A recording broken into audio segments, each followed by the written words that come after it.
Hey everyone, this is ScrapComputer here. This video is going to show a quick little trick that will let you know roughly where the jungler will gank after their first clear, for their first gank. Now this trick is all based upon normal jungle clears, which 90+% of players will be using.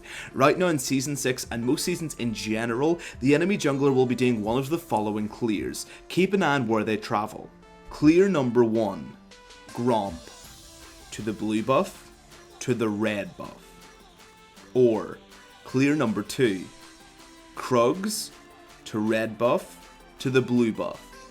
So as you can see, while doing these clears, the champions will be travelling to very direct places. We can use this information to know where they're going to gank. So once again, in clear 1, the enemy jungler starts on the Gromp from red side bottom, just as seen below, he starts here. The jungler then goes to his blue buff after clearing Gromp, still at the bottom side of the map.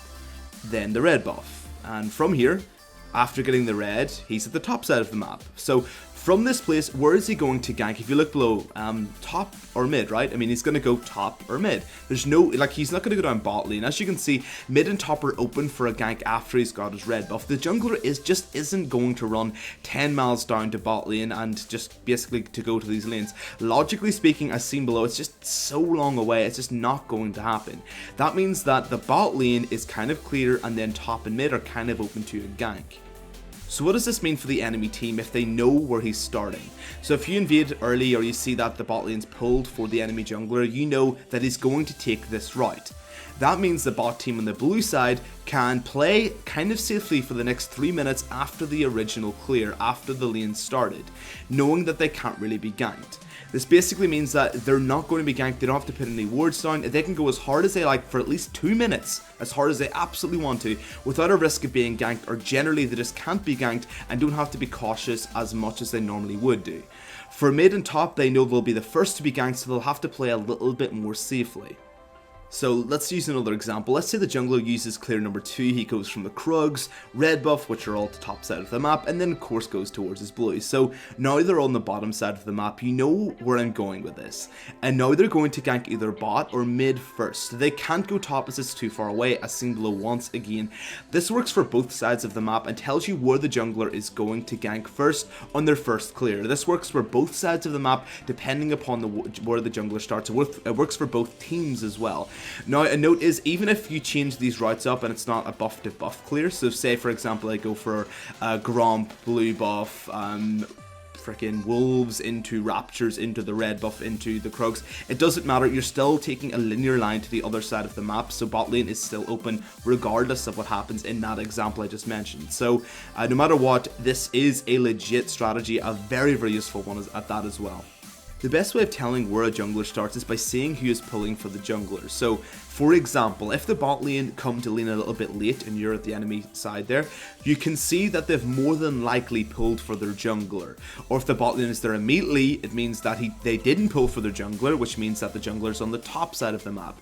Depending upon who is missing in their lane, you'll generally know in normal level play where the jungler is starting, just normally.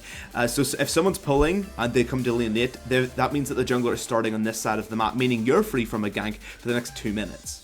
Another way of telling is you can also go for an early quote-unquote invade, I suppose. You can just walk down towards their camp, and if you see people covering up the camp really heavily, or the jungler sitting there, which a lot of junglers have a tendency of doing, you can basically know, okay, the Mumu's down at the bot lane here, he's clearly starting there, because obviously he's not going to run top lane after seeing me, so overall you know where he's going to start because of that. You can also tell, although less accurately, where the jungler is starting by the type of jungling champion. So, starting blue buff is most taken by tank-orientated junglers, as the recoil damage on Gromp allows them to clear a lot more successfully. So an example would be an Amumu, whereas starting red is most commonly taken by auto-attack-orientated junglers, because obviously the Krugs work off auto-attack damage, so Shyvana for example. These only help a little bit, they're not 100% rule, this last point only helps ever so slightly. It's just a nice little thing if you have no idea at all. This is such an easy tip to make use of, especially in solo queue at most levels of play. Most players are nowhere near cautious enough with telling where the jungler is going to start, and you can really get to know where the jungler is rotating around, where they're going. You can also use this information to help your jungler out. You could say, they're starting blue, you can invade their red, possibly speaking. You can say, right, they're probably going to gank mid or top, that means you're open to gank bot lane without risk of counter jungle. And the thing is, there is bigger tendencies to this. I'm just giving this as a very simple tip, but overall, overall, there's a lot more. I'm just giving just the tip, guys. You can put it in a lot better if you want to, Kappa. But regardless, guys, this is really useful. Also, even telling your team as well, saying he's starting bot lane, he's probably going to gank mid or top first. Be cautious, guys, if you're in the bot lane, for example. It's really, really helpful just in helping your team out overall and knowing where that all-important jungler is. Ganks can make or break a game, and just knowing where they are, the more information you've got on them, the better. Breaks in this trick. Now a few quick warnings that can break this tip and you should be very careful of. Pretend pull. This is the most common one and the most troublesome by far. Your enemy can trick you by pretending to do a pull, like bot lane, for example, coming late to the lane. So you're like, so did he start there? More than likely. They could have very easily been just waiting into the bush to give the appearance of helping a jungler out, which makes them think and makes them think you're doing this trick. You can mess this up and it'll make you go maybe a bit more aggressive when you think the jungler's not there. Although, in saying this is a good trick, it needs both sides to do this. So if bot lane come to lane late and top lane's still missing, it's very clear that they're doing this trick, so you don't know where they started. So you don't use this trick and this tactic at all. But if you're anytime you're looking, look top and bot and see who is missing. If only bot lane's missing, the jungler's starting bot. If only top lane's missing, the jungler's starting top lane. If both are missing, they are trying to trick you here. At least one of the lanes are. So try to just never use this strategy at all. If you can't tell one of them are, unfortunately it makes this advantage completely mute. Level 2 ganks. These are extremely rarely used now. Some champions still, of course, that can level 2 gank very easily, but overall it's done by 5, maybe 10% of players from what I've seen so far, and generally it's only done from the red buff, like 99% of the time. So it's a kind of break in the strategy, although it's used by so few players. It's kind of just a mute point overall.